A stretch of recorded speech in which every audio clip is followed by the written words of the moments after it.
Hello, ladies and gentlemen. Welcome to my corner of the internet. My name is Jason, and today we're back with some more Distant Worlds universe. Last time we completed the Desolation Moon. We do now have, we'll say, our World Buster, our great big giant blow everything up ship, and that's kind of cool. I'm pretty, we'll say, happy to finally completed that and not have to always worry about other empires trying to steal it from under our nose. Now I'm noticing some, we'll say, other empires' fleets flying through our systems. I don't think they're up to anything malicious. Let me see here. That is the Pentalumen Prime Utopia.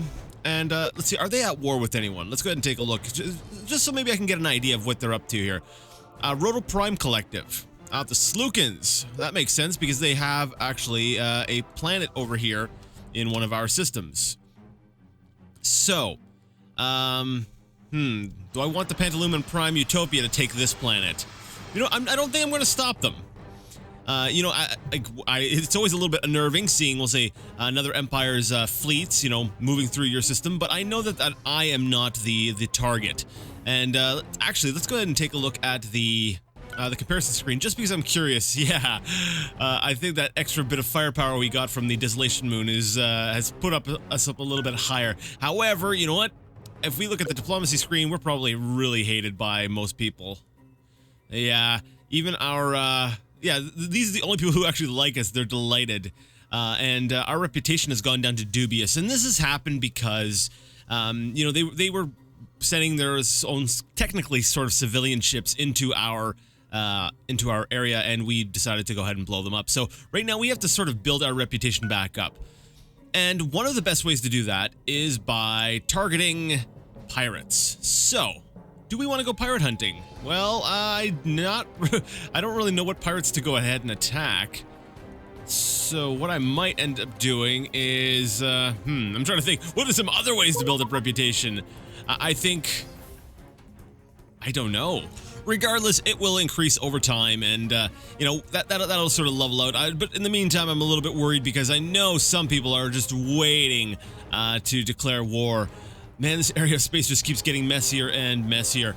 Well, I am kind of curious to see if the Pentalumen Prime Utopia will succeed. So let's just zoom in on this really quick, because I kind of want to see this engagement between. Actually, they are definitely going to succeed. They have a lot more ships. And so we're likely going to be changing neighbors a little bit here in this system.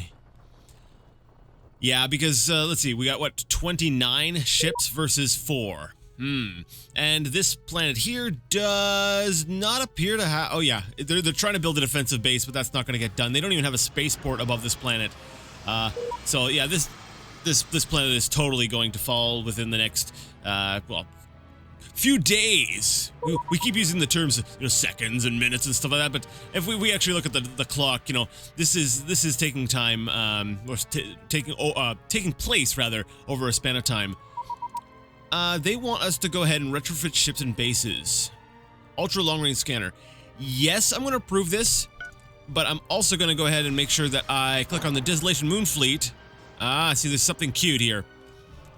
So what I'm going to do is, with the Desolation Moon fleet selected, I'm going to go ahead and say clear all queued missions. So all they're going to do is refuel, because I do not want the Desolation Moon fleet to be, we'll say, unconditionally go ahead and retrofit, just for fear that I will mess up my Desolation Moon. I haven't done it. You know, I might make that, we'll say, an experiment of mine. You know, go ahead and see if the game is stupid enough to go ahead and retrofit the Desolation Moon into one of my inferior capital ships, or if it will actually, you know, it'll actually say, "Oh no, this is a good ship. We're not going to bother retrofitting this." I don't know. That's something I'll need to, say, experiment around with a little bit. I'm looking at my list of, we'll say, different characters, and it actually kind of sucks because it seems like most of my intelligence agents are just really good at counter-espionage. And the one guy who's actually kind of good at, you know, regular espionage, he's actually also really good at counter-espionage. So it's like we got counter-espionage, concealment.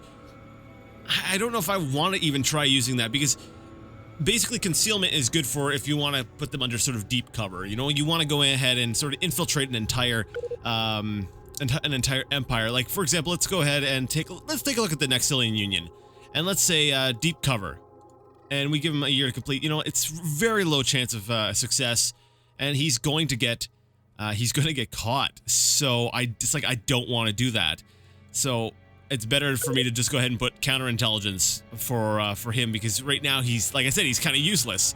I could go ahead and get him to do some, you know, basic missions like stealing territory maps, just to sort of maybe build up this skill. Like, maybe that would increase this. Actually, you know, let's try that. Because right now he's basically useless. You know, he's doing some basic counterintelligence, but let's be honest, we've got enough intelligence agents that can do that on their own that we don't really need him doing that. Nexilian Union, 89%. Is there an easier target? What about steal territory map? Rhodians, 89%. So across the board, he's just not the best. You know, let's just try it with the Nexilian Union. Reason being is they are, you know, we're already pretty tense with them, and if he fails, I don't feel like it's a huge loss, but you know, we've got to take some chances. I still do need to be careful though, because my reputation is dubious, and that is going to affect my relationship with basically every empire in the galaxy until I can get that back up to full. So I do probably want to be going ahead and finding some pirates or something to blow up, but there's really no pirates in any of my systems, so I think I'm just gonna have to wait and just be we'll say a nice player, be someone nice for a little while. You know, just sort of build up that reputation a bit. Okay, looks like we do have a potential colony over here. Are we already trying to colonize this planet? I know I queued up some planets to go ahead and to be colonized, but I don't know if I've actually dispatched a colony ship. Wait, where's this colonizable planet? Is it this one here? Oh, yes, I'm pretty sure we had... It's a hostile population. That's right, we had gone ahead and created a Gazurian colony ship that we wanted to go ahead and bring over here. Let's go ahead and take a look at our ships and bases screen here and try to find that colony ship.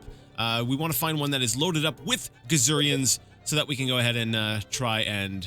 Yeah, it's still being built, so we're not that's not ready yet.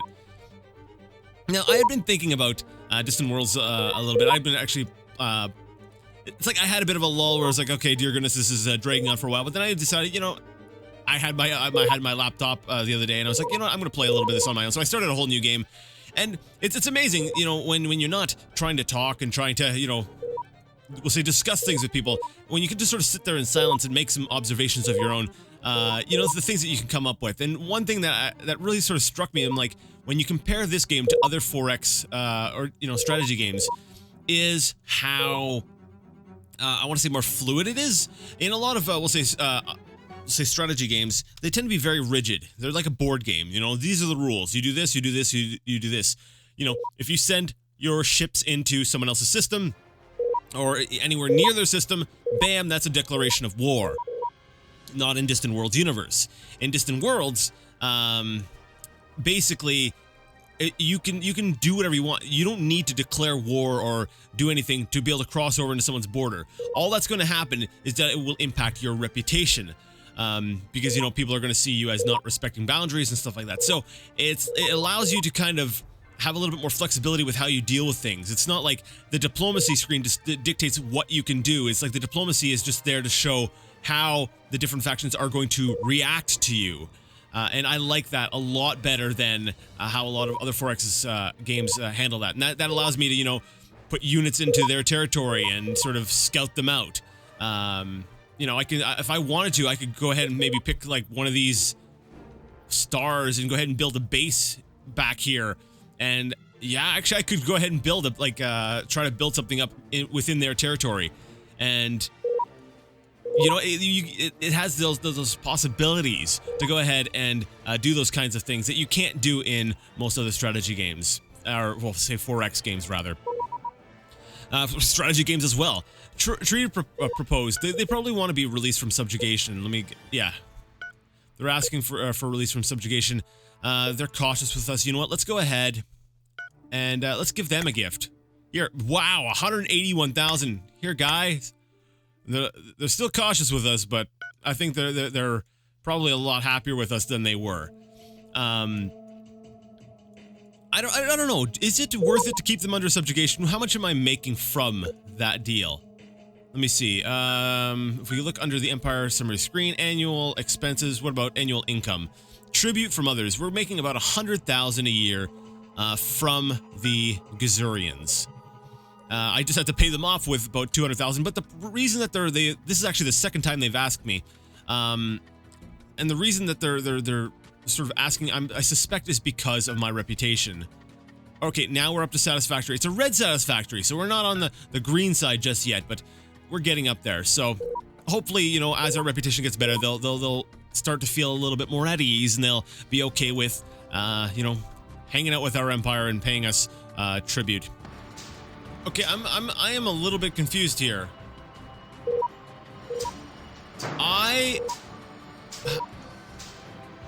What the heck is going on here? Okay, I have the Desolation Moon here, and it is ours, yet we still have these other construction ships who seem to be coming over and trying to repair it. Why are they trying to repair the Desolation Moon, which is mine? This is interesting. I'm wondering if this is a bit of a bug with the... What the heck? What's going on? Who is that? Oh, it's a pirate fact. Okay. I was wondering, like, why are they firing? Where are they firing? So evidently, even after we've claimed the Desolation Moon, it looks like other factions are continuing to try and, we'll say, take control of it. And that is that's kind of funny. It's kind of worrying because I'm hoping the game is coded well enough that it won't allow them to take it over. I'm wondering if these were just missions that were queued up, and now, you know, the missions were queued up, and then since we already gained control of it, you know, they're still trying to carry out their queued up missions. We're gonna go ahead and retrofit our Desolation Moon fleet. What I did was I broke the Desolation Moon off from the rest of the fleet, and then once they're done retrofitting, we're gonna go ahead and sort of bring them back together. A protection agreement arrangement has been canceled. Well, why don't we go ahead and sure, we accept your protection. So this pirate faction that I've been trying to sort of foster a relationship with us, they keep backing out on the protection arrangement, and as such, it hurts our reputation. Like, they're backing out, but yet they're getting upset with us for backing out on. It's ridiculous. All right, so basically that's what we're doing over here. We're just gonna move the Desolation Moon over here, get the rest of the fleet to retrofit, and then we're gonna, I don't know, we'll use when the time comes, we will use it. We will go ahead and we'll say use that fleet to fight whatever it is that we want to fight. But at the moment, I'm trying to avoid, we'll say, any all-out war, although the Naxilians are really starting to get on my nerves. And it does seem that since I've gotten the Desolation Moon, that the Teekans have sort of backed off a little bit. But the Naxilians are really starting to get on my nerves here. All right, so our diplomats feel that it would be wise to send a monetary gift of 20,000 credits to the Dandalist technocracy. You know what? Sure. Let's go ahead and let's try fostering some relationships. We have a bunch of money, although our cash flow is pretty terrible. I do need to go ahead and fix that, but you know, maybe we should start, you know, fostering those relationships with other people. Right now, you know, our reputation does seem to have gone ahead and restored itself, and I'm thinking, you know, maybe we should start throwing some money around. You know, right now, the Dandalist technocracy is they're just cautious with us. What if I throw some more money at them? Here, have 170,000. Yeah, they're pleased with us. Yeah, I thought that might work. So, you know, maybe we'll focus on one faction and slowly start building up our rep with them. I think the Dandalist technocracy is probably a great option because they do border the Naxilian Union, and I just kind of get this hunch. Let me see. How is their relationship with the Naxilians? Where are you, Naxilians? I don't see them. There they are. Furious. So they're furious with the Naxilian Union. So that's perfect. Although their reputation is nasty. You know, I'm wondering who actually has a good reputation right now. Okay, so they're notorious. That's bad, I'm assuming. Diabolical, satisfactory, utopian. Wait, that's sorry, that's the style of government. Satisfactory. All right, so there's a lot of factions that do have, we'll say, decent reputations, but there definitely are some that are kind of we'll say less than on the level, less than, we'll say, perfect. But you know what? We're gonna go ahead and we will let's try creating that relationship with them. They're also pretty far away from us, so I don't see us getting into a territory battle. So if we can strengthen them, and then if we can become really good friends with them, and then maybe use them against the Nexilians, that would be great. Yeah, we'll try making, we'll say, allies with the factions that are furthest from us. Like maybe even the Pantalumen Prime Utopia. We can go ahead and work with them a little bit. I wonder if I can just buy everyone off at this point. You know, what I'm going to try first. I'm going to looking at look at our taxes here. Man, our empire is being taxed pretty hard, but not hard enough. Let's go ahead and add another. I don't know if I want to. See, I really like the growth, and I want them to sort of continue growing really. We'll say growing really hard. But I feel like they've also reached a size that it's like, okay, come on. I need to start turning these into sort of money makers, especially with my negative cash flow. What I'm going to do is go ahead and bring up as many of these as possible up to my, we'll say 30% sort of cap that I've imposed. That's not like a game cap. I could go higher. You know, at least until we get down to the less valuable colonies, and sort of try to get some money out of them, to try to maybe make up for my negative cash flow. And then what I'm thinking of doing is, let's try, we'll say, buying happiness, as it were, or buying friends. We'll start paying, you know, giving gifts to everybody and try to get on everyone's good side. Because, hey, we've got the money to do it, right? So I think that's probably a good idea. Let's do that and try to make as many friends as possible. Let's try to go for those mutual defense pacts. You know what? Let's not bring this one all the way up. Let's bring this one up to maybe 10%. Yeah, we're going to stop right about here. And holy cow, what's going on here? Dagobah, we got a revenue of minus 1K, so we're losing money here. What is going on here? Actually, yeah, what is going on here? We have a tax rate of 20%. And let me see. So the GDP, they're not making any money here. Why are they not making any money on this planet? I'm confused. It's got basically no pirate control, so there's no, it's not, I'm not dealing with corruption here. What is wrong with Dagobah 5?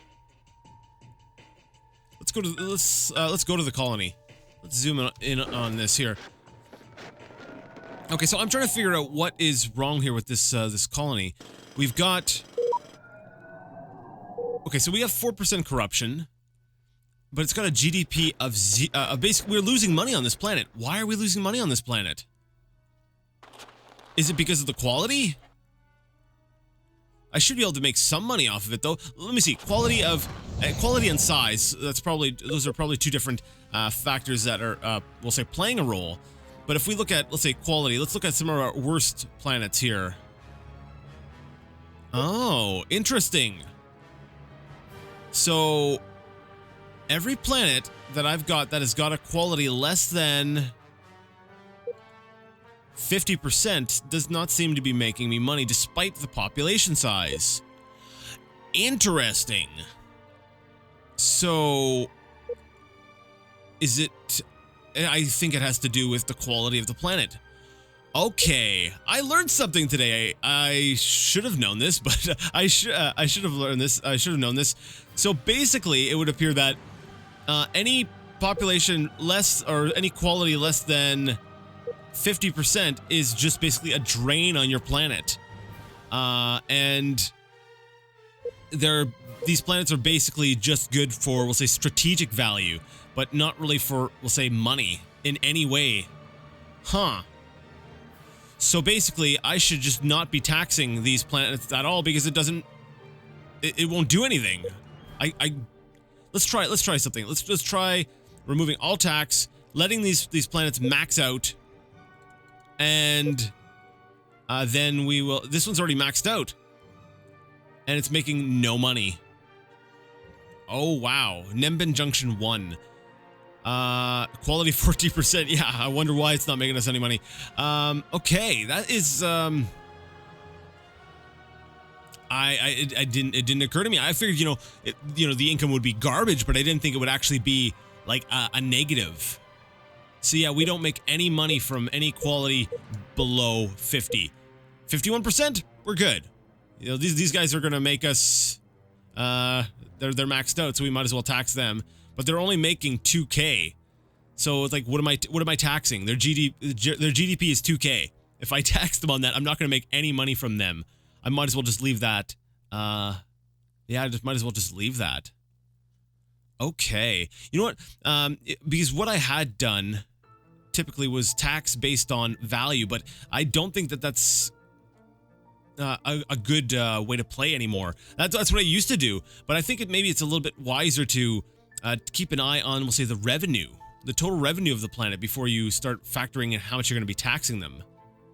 Like Blue Planet here, we've got 50% on this one, and then we've got this other planet, which is still growing. Holy cow! We've basically maxed out at, we'll say 30%.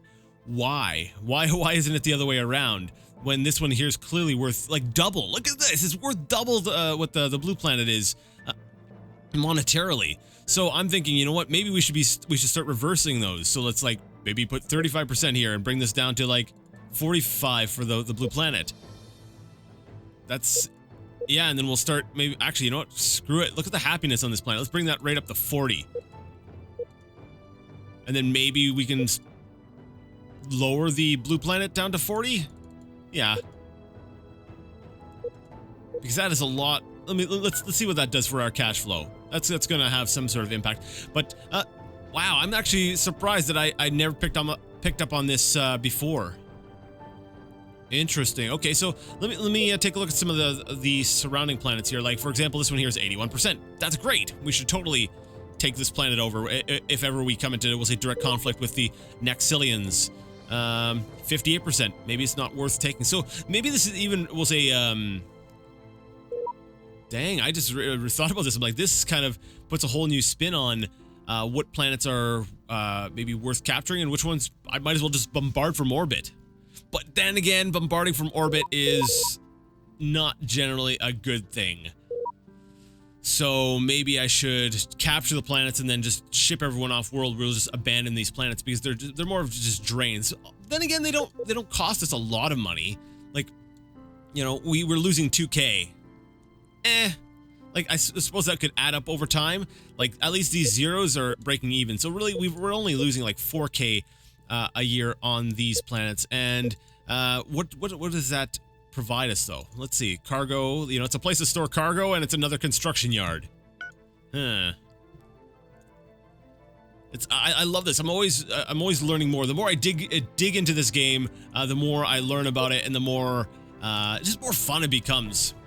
We do have a spaceport here on this planet, so I think it's probably was it Vudran Major 2. So let's go ahead and create a defensive fleet, because if I recall correctly, this system does not have a defensive fleet. So let's just go ahead, capital ship, 2 cruisers, and start establishing our defensive fleets.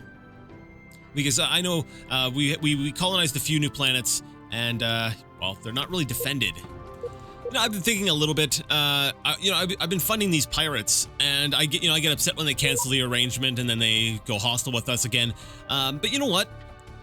Ultimately, I'm still funding them. I'm giving them money so that they can be a pain in the Nexilians, we'll say, rear. So I'm kind of like, well, is that still really a problem? Sure, they're not going to be friendly with me, but they're kind of doing their job, aren't they? So it makes me wonder, maybe I should start funding other ones, like the Dark Freightways. Sure, why not? Let's go ahead and try this. I want to see how much havoc or how much chaos I can create without directly going into war with the Nexilians. Yeah. There you go. Another protection arrangement. What's another? There's 3 factions, I believe, in Nexilian space. There is where is it? no, I'm trying to click on, there we go, thank you. The Kalarba Major Confederation, which I believe is the one I'm funding right now. There's also the Ramazan Shipping. Hey guys, here, let me pay you some money for you to mess up the Naxilians a bit. Alright, so, actually, I'm not sure I want to stay, ooh, if I'm funding them though, they're gonna mess with the Gazurians. Let's just try it. I'm just curious to see. So if we try to be friends with like the Daedalus Technocracy, which I have forgotten to go ahead and give them a gift in a little while. I haven't given them a gift in a little while. Here, have another chunk of money. They're pretty pleased with us. And we do have a we'll say a free trade agreement with them. And that's cool. And what we can do, I don't know. Can we get a mutual defense pact? No, they don't want that just yet. You know, we will work on that. Maybe I could just send an ambassador over there. Do I have a spare ambassador? I've got the one that's currently working with the Naxilians to sort of. I feel like this guy here. He's working his butt off to prevent all-out war right now. He is in the Kaedian territory. I want to keep him there. And the Meridian Alliance, San Kellen. What is our reputation with the Meridian Alliance right now? They're cautious with us.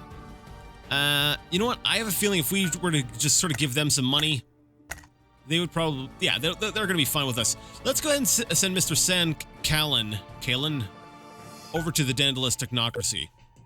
I don't know why. Why is it? Oh yeah, okay. I was like, why am I trying to be friends with the Daedalus Technocracy, not the Meridian Alliance right now? But I just remembered my goal right now is to deal with the Naxilians. I feel like we kind of dealt with them earlier. You know, earlier in this playthrough, if I recall correctly, you know, we dealt with the Naxilians. We beat them down pretty hard. But it does seem like they sort of sprung back, and now we do have some problems here. There is so much going on over in this sector of space. What have we got going on here? So is this a Rhodian planet? Yeah, it's the Rhodian Hive. Looks like they've taken this planet, and looks like they are at war with the Great Kaedian territory. Let me see. What are you at war with? They're not at war. They have trade sanctions. I have a feeling this is about to erupt into an all-out war, though, because, well, I don't know. They're shooting at each other? It's usually an indication that things are about to get really ugly. All right, so basically the advisor came up and suggested that we take our spare colony ship, you know, and go ahead and we'll say colonize the marshy swamp moon, whatever. And which is kind of what our intent was anyways. That's why I built this colony ship, was to colonize this planet. So we're going to go ahead and approve that mission and get, we'll say, that extra colony built up over, where is that? Let me see, right over in that system there. All right, so our engineers have completed research in dual phase point defense. So basically we completed our most recent, we'll say, weapons research, and we need to go ahead and queue something else up. At this point here, I'm kind of like, what do we get? Beam super flow? Sure, we get the ultimate Titan beam. Like there's a lot to, we'll say, still research, but I feel like we're really hitting sort of we'll say near the end game a bit here. I'm wondering if it would be better if we went for like maybe advanced missiles, because I'm looking at, you know, our beams are way up here, but our missiles are way behind. So like, you know, advanced missiles, and then maybe grab some heavy missiles, and then. That's probably where I want to go with that. So yeah, we're gonna go ahead with advanced missiles, then heavy missiles, and then I'm kind of debating on, we'll say, just going ahead with some more infantry stuff, basically making our like planetary defenses even, we'll say, even more powerful than they are, just to make sure that we can maintain our planets. But then again, stuff like indestructible compounds, and what kind of upgrade is the adding, or we'll say, researching beam superflow? Like basically right now the Titan beam does 24 damage, and then we would get we'll see, what, 29, and a much better range as well. Let's see, 560. What are the missiles that we currently use right now? What have we got? A range of 650. Oh dang. Okay, so yeah, we do get some decent range with advanced missiles at least. So advanced missiles is something I definitely want. I definitely want to be bringing up heavy missiles and... Yeah, I definitely want to go down the missile line. So what I'll do is I'll probably grab some planetary defense upgrades, and might as well do assault marines as well. And then after that, we'll go like long-range missiles, indestructible compounds, and beam superflow. However, EMP blasting fires an omnidirectional shockwave that disables weapons and engines of nearby ships and bases. That sounds like it's probably a good thing. Ooh, what's this? We could, whoa, back up, hold up. This is cool. I like this. Massive ion weapons. So basically we could create a planetary facility that fires massive ionized blasts at nearby enemy ships. Disabling their engines and weapons. This here would allow our planet to basically defend itself. We would have weapons on planet. That I like.